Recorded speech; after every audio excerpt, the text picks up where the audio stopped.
네, 여러분 안녕하세요. 네, HLB 말씀드립니다. 여러분, HLB가 파생 상품 손실 발생한 건이 이제 반기 보고서에 나왔고요.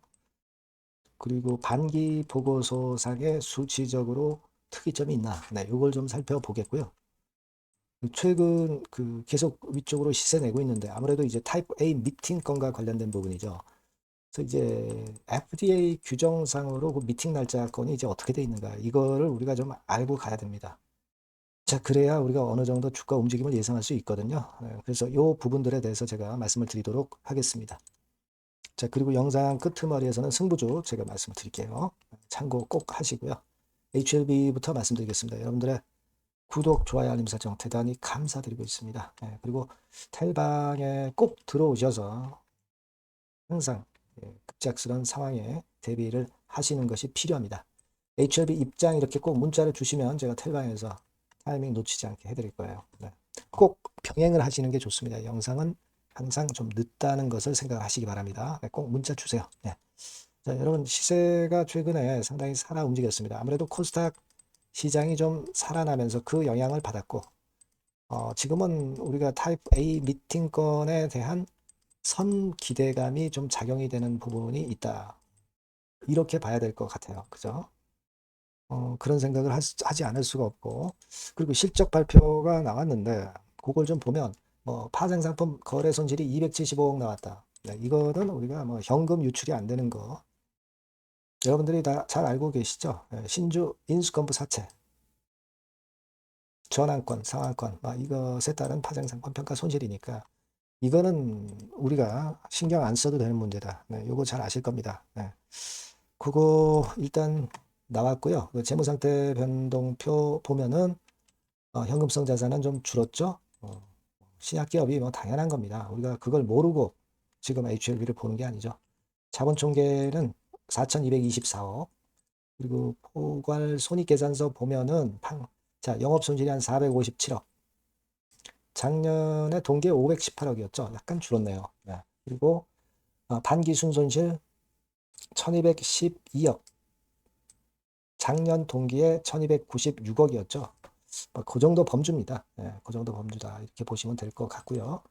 우리가 그 재무상태표나 손익계산서를 보면 특이한 거를 우리가 발견할 수는 없었어요. 물론 손실은 좀 나고 있지만 그게 중요한 게 아니라는 거 우리가 알고 있습니다. 특별한 하자가 있는 것만 점검하면 돼요. 특별한 하자는 없다고 봐야 되겠다. 이렇게 생각이 듭니다.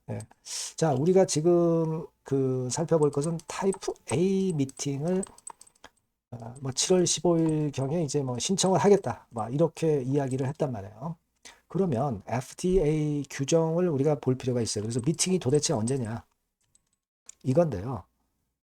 그 규정을 우리가 보면서 판단을 해 가는 것이 필요합니다. 자, 여기 일단 이걸 보시면요. 이 규정이 여기 나와 있죠. 타입 A 미팅이 14days로 나와 있습니다. 그러니까 요청을 접수를 했다고 한다면 그때로부터 14일 정도의 통보를 해주는 거고. 자, 그리고 또 하나 보면, 자, 요거를 보실 필요가 있습니다. 요 부분을 한번 해석을 해보면, 요것도 이제 FDA 규정에 나와 있는 건인데요. 요거를 번역을 하면 이렇게 됩니다. 요청 접수 후 30일 이내에 미팅이 잡히도록 계획해야 합니다. 이렇게 나와 있어요. 그죠? 자, 그러니까 미팅을 신청한 날이 언젠지는 모르겠습니다. 정확히. 하지만 대개 한 7월 15일 조금 지나서니까 7월 한 중순이나 말에서 신청을 했다고 한다면 그러면 한 달 정도 된다면 이제 8월 중순이나 말경에 미팅을 일단 개최를 하는 게 맞습니다. 원래 이게 캘린더 데이 기준이에요. 그죠? 캘린더 데이 기준입니다. 그러니까 제가 볼 때는 이런 건에 대한 생각을 갖고 그 일정을 갖고 본다면 그 미팅 건이 이제 개최가 될 것에 대한 기대가 선 반영이 지금 되고 있다. 이렇게 봐야 될 것 같고요.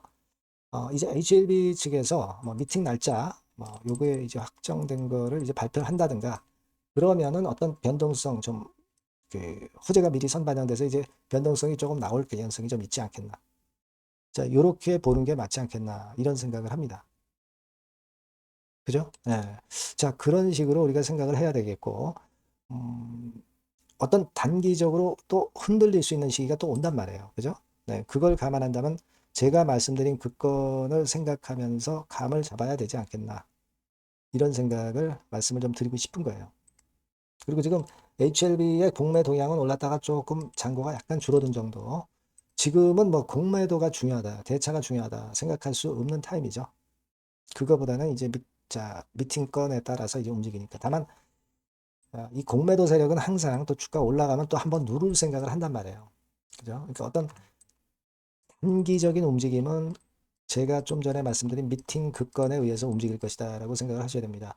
물론 HLB를 중기적으로 끌고 가시는 분들이 뭐 매도했다가 뭐 밑에서 잡고 그런 게 사실 의미는 없습니다. 하지만 단기적인 움직임은 그런 식으로 전개가 될 것이다 라는 생각을 갖고 우리가 HLB의 주가를 좀 봐야 되지 않겠나 그런 생각을 합니다. 아시겠죠? 그게 일단 포인트가 될 것 같아요. 그렇게 말씀드리고 이 건과 관련해서 자세하거나 신속하게 이제 나오는 정보나 이런 건들은 제가 여러분과 소통을 할 겁니다. 그러니까 HLB라고 꼭 문자를 주시고요. 무료 텔레그램방 들어오실 필요가 있죠. HLB 입장 이렇게 문자 주시면 제가 텔레그램에 초대해서 순간을 놓치지 않도록 여러분들께 가이드를 좀 드릴 겁니다. 꼭 문자를 주셔서 도움을 좀 받으시는 게 좋을 것 같아요. 자, 그리고 제가 승부주 말씀드린다고 그랬죠. 지금 말씀을 드릴게요. 네, 자, 오늘 말씀드릴 승부주는요, 여러분. 어디에 신경을 썼냐면, 자, 피로감 있는 이미 급등을 한 기술주 섹터를 배제한 섹터에서 제가 골랐어요. 이미 오를 대로 올라버린 기술주들 제가 여러분들한테 추천하는 것은 사실 그 적합지 않습니다. 앞으로 더 올라간다 하더라도 그 올라가는 한계가 명확한 종목, 네, 이런 종목들을 저는 추천을 드리지는 않고요. 기술주가 아닌 비기술주 섹터에서 선택을 해봤습니다. 그게 올해 하반기에는 오히려 더 수익률 측면에서는 승부가 더 쉬울 가능성이 좀 높아요. 그걸 여러분들께 말씀드리고자 합니다. 자, 단일 종목 레버리지 때문에 시장 전체가 투기판이 돼버렸잖아요. 네, 그쪽을 철저하게 피했습니다, 여러분. 네, 그거 말씀을 드리고요. 지총은 1조에서 한 3조 정도, 1조에서 3조 정도의 종목입니다. 저가권 그 투기 목적의 그런 종목 일단 선정을 하지 않고요. 적절하게 여러분들이 투기 아닌 투자 목적으로 투자할 수 있는 종목을 선택을 했어요. 주가는 10에서 25만 원 정도 사이고요. 과감한 목표. 그러니까 우리가 달성도 못할 현실적이지 않은 목표를 말씀 안 드리고요. 2달 정도를 한 50% 정도 목표로 할 수 있는 터무니없는 목표가 아니고 현실적인 목표가 가능한 50% 정도 목표가를 잡았습니다. 아시겠죠? 자, 그래서 요 종목의 특징은 실적 발표 시즌 아닙니까? 실적의 최강점이 있는 종목이에요. 자, 이를테면 네, 이런 종목입니다, 여러분. 여기 쭉 제가 일단 뭐 가려서 제가 여러분들께 보여드립니다만은 2분기 매출 같은 경우가 50% 증가하고요. 그러니까 큼지막한 종목인데 이 정도라면 대단한 겁니다. 그리고 영업이익이 50% 순증하는 종목이에요. 자기 자본 수익률 같은 경우 굉장히 중요하잖아요, 여러분. 그게 무려 그 35% 내지 70% 범위 내에 있는 부가가치가 높은 이익을 내는 기업이에요. 자, 이런 기업이라면은 우리가 해볼 만하다 이겁니다. 네, 그래서 여러분들께 이제 추천을 드리는 거고요. 자, 그리고 주봉이나 월봉 차트를 보면 주봉 차트는 이런 식이죠. 최근에 두어 달간 흔들었다가 새롭게 시세를 내기 바로 직전의 모습이에요. 2달간 물량 소화 이후에 새 영역을 진입하기 직전이라는 거죠. 그죠? 네, 그겁니다. 그렇기 때문에 매력이 있고 월봉 차트도 비슷합니다. 그죠? 4개월간의 준비 작업 이후에 분출하기 바로 직전에 선도주자. 그 섹터의 선도주자. 막 이렇게 보시면 될 것 같습니다. 네. 자, 그런 종목입니다. 아무 종목이나 선택해서 말씀드리는 건 아니고요. 그리고 최근의 모습을 보면은 외인 기관이 쌍끌이 들어오고 있는 그런 모습이 보이죠, 여러분? 네. 초록색, 빨간색 보입니다. 근데 특히 투신이나 연기금이나 사모펀드에서 집중 매집하고 있어요. 자, 수급도 이렇게 뒷받침이 되는 종목이라면 우리가 해볼 만하다 이겁니다. 그죠? 우리가 해볼 만해요. 예, 여기 나오는 이 그래프의 종목은 아니고요. 해볼 만하다. 저는 그렇게 말씀을 좀 드리고 싶고요. 따라서 여러분들이 일단 하반기에 세 판을 짜는 한국 증시의 최적합주라고 저는 자신 있게 말씀을 좀 드리고 싶어요. 아시겠죠? 승부주라고 문자를 주시면 제가 매수부터 매도까지 끝까지 여러분들 곁에서 끝까지 케어하면서 수익을 내도록 한번 최선의 노력을 경주해 보겠습니다. 꼭 승부주라고 문자를 주세요. 네, 감사합니다.